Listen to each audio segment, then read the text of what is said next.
Bonjour à tous et bienvenue sur AutoZone Réunion pour l'essai de ce nouveau modèle électrique signé BMW. Alors, BMW n'est pas à son coup d'essai concernant les véhicules électriques. On peut même remonter à 1972 avec la 1602E. Plus récemment, on a eu droit à la citadine i3 et puis également à la super sportive i8 hybride rechargeable. On n'oublie pas dans le groupe BMW également la Mini Cooper SE. Alors aujourd'hui, on essaye le premier modèle X 100% électrifié. Il s'agit du iX3 puisqu'elle reprend la plateforme du X3 thermique. Alors, BMW ne s'est pas contenté de concevoir un véhicule électrique. La marque à l'hélice a également travaillé au maximum pour réduire l'empreinte carbone de ce véhicule. Alors au niveau du design, ce X3 reste très proche du X3 thermique. On dispose tout de même de ce nouveau double haricot partiellement obturé. On a ce bouclier qui est redessiné, lissé. On a de fines entrées d'air sur la partie basse et on remarque le radar pour la conduite semi-autonome. On dispose également des feux, bien évidemment, sous LED et on remarque les air curtains. Avec ce nouveau dessin, le CX est de 0,29, ce qui n'est pas mal pour un SUV familial. Alors encore moins de changements de profil. On dispose de ces bas de caisse avec des touches de plastique laqué noir. On a également cet insert gris type aluminium siglé I. Et puis on dispose sur notre version Luxury des jantes en 20 pouces. Elles seront en 19 sur la version Lifestyle. Alors ces jantes sont plus légères de 15% par rapport au modèle thermique. Et puis elles sont très aérodynamiques, ce qui améliore le flux d'air. Alors on a une partie arrière qui est quasi identique au X3. Alors nous, avec notre teinte bleu métallisé aujourd'hui, on a droit à des inserts en alu. Si vous choisissez une teinte blanche, ces inserts seront bleus, tout comme les bas de caisse, mais également des touches de bleu sur le double haricot à l'avant. Alors qu'est-ce qui change par rapport à un X3? Alors cette version électrique perd 40 litres au niveau de sa capacité de chargement, avec un coffre qui passe de 550 à 510 litres. Attention, ça reste très raisonnable. Tout ça à cause, bien évidemment, de son moteur électrique sur l'essieu arrière.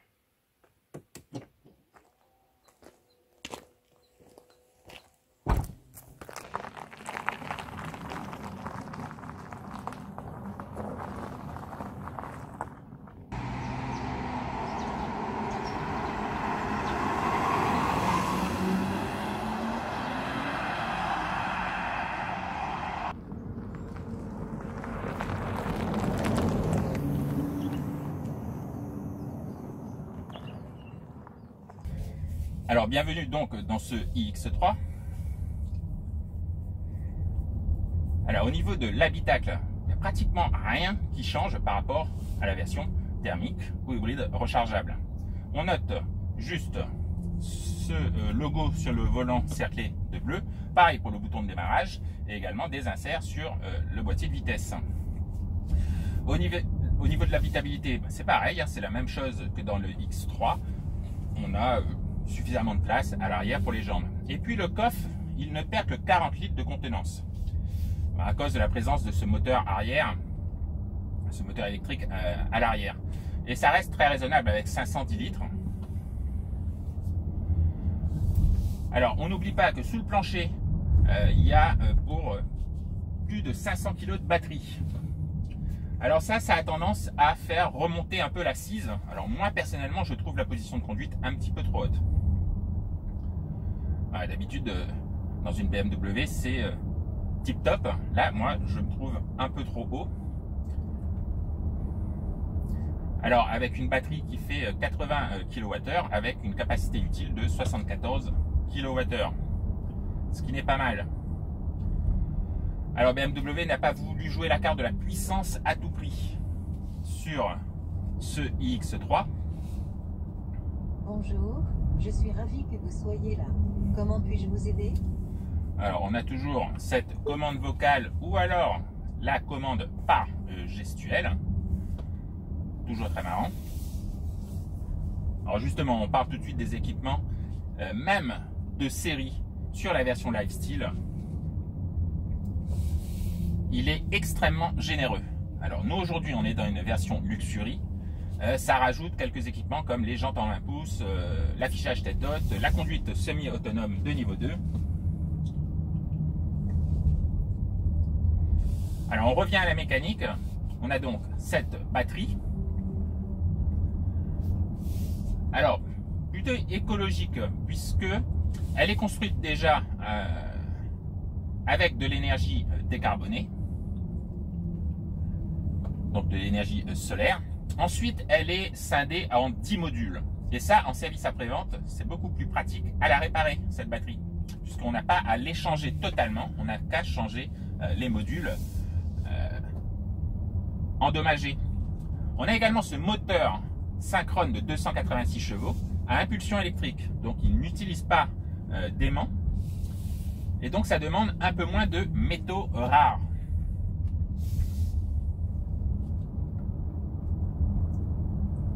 Et puis on a tout ce qui est recyclage du véhicule. Donc BMW s'est vraiment appliqué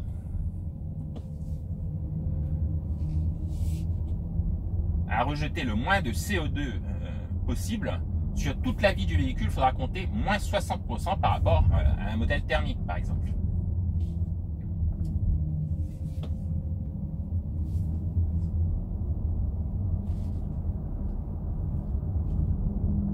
Alors, on a différents modes de conduite, bien évidemment, hein, EcoPro, Confort et Sport. On a également différentes récupérations d'énergie qu'on peut régler avec le système d'infodivertissement. Et on a également un mode break au niveau du boîtier de vitesse pour récupérer le maximum d'énergie en descente.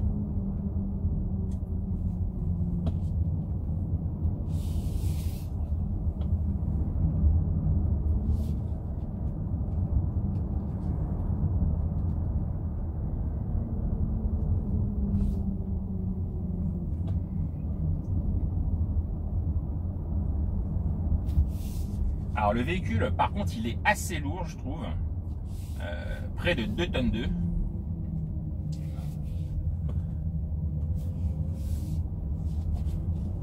On a donc ces 500 kg de batterie placée sous le plancher. Par contre, ça a l'avantage d'abaisser le centre de gravité de plus de 7 cm. On a une répartition des masses qui n'est pas idéale, en tout cas pour une BMW. D'habitude, c'est 50-50. Là, on est à 43% sur le train avant et 57% sur le train arrière. Bon, BMW a modifié les réglages du châssis en conséquence. Et puis, on a des pneus qui sont légèrement moins larges à l'avant. Alors, on peut se mettre en mode sport. Alors on a un véhicule électrique mais qui n'est pas aussi violent que d'autres modèles du marché, par exemple d'un I-Pace. Il pousse véritablement à partir de 30 km/h. Alors la poussée, bien évidemment, elle est toujours linéaire, très puissante, elle vous colle quand même au siège. Mais c'est maîtrisable. On a une puissance qui est et un couple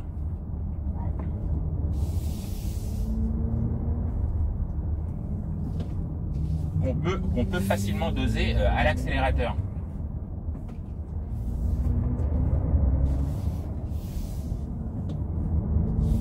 Alors, ça reste une deux roues motrices, propulsion. Et au moindre écart, on a les systèmes électroniques qui vont intervenir, donc pas de danger.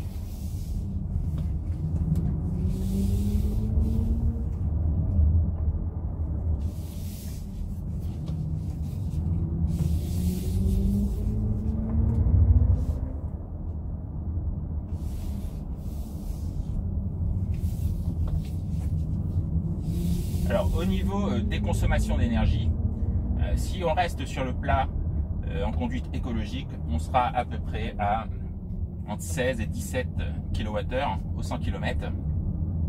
Par contre, évidemment, dès qu'on va s'amuser sur chemin montagneux, les consommations peuvent exploser.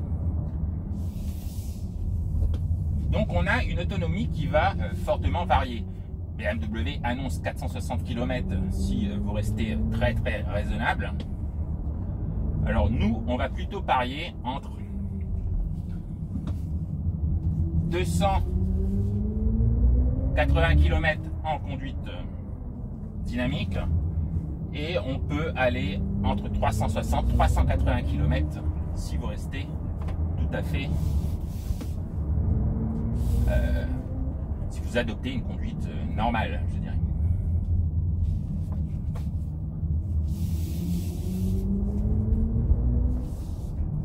Donc pour un véhicule électrique, c'est vraiment pas mal. En tout cas, à La Réunion, on ne se fait pas de soucis.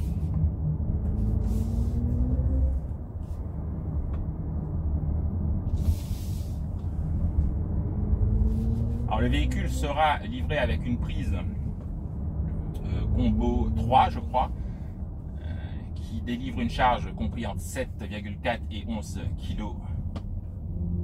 kW. Mais par contre, pas de prise secteur. Alors ça, je trouve ça un peu dommage parce que vous ne pouvez pas recharger le véhicule n'importe où. Si vous êtes chez des amis et qu'ils n'ont pas de wallbox, et ben vous ne pourrez pas recharger le véhicule. Alors, elle accepte aussi une charge de 150 kW. Mais on sait très bien qu'à La Réunion, on n'a pas ce genre de prise. Maximum qu'on a à La Réunion, c'est 50 kW.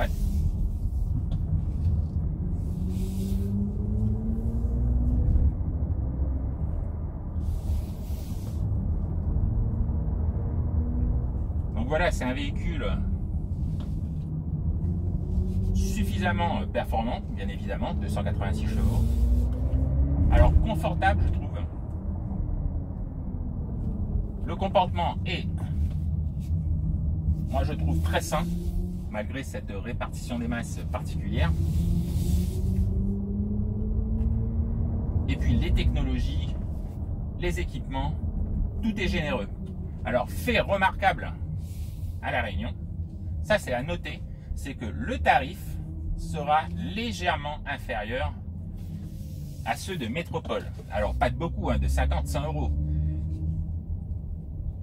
Alors pourquoi? Déjà ce véhicule, bien évidemment, il n'a pas d'octroi de mer. Et puis vu qu'il est construit en Chine, au niveau des transports, ça ne doit pas changer grand chose entre l'Europe et La Réunion.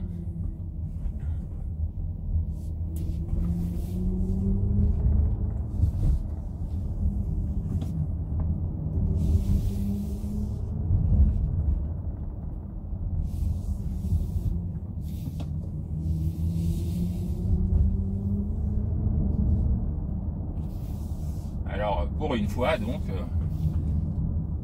le consommateur réunionnais se sentira pas du tout lésé.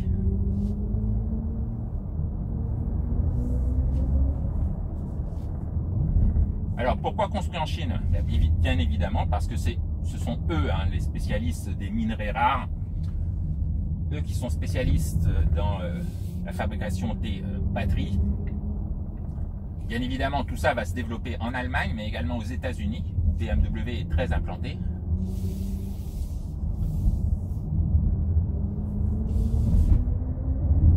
Mais il faut bien avouer que les spécialistes de l'électrique,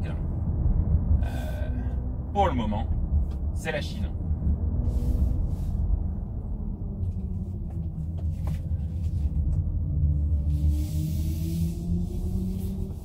Donc voilà, c'était un petit essai dynamique de ce BMW iX3. On espère avoir été suffisamment complet. Et nous, on vous dit à très bientôt sur AutoZone Réunion pour un prochain essai. À bientôt.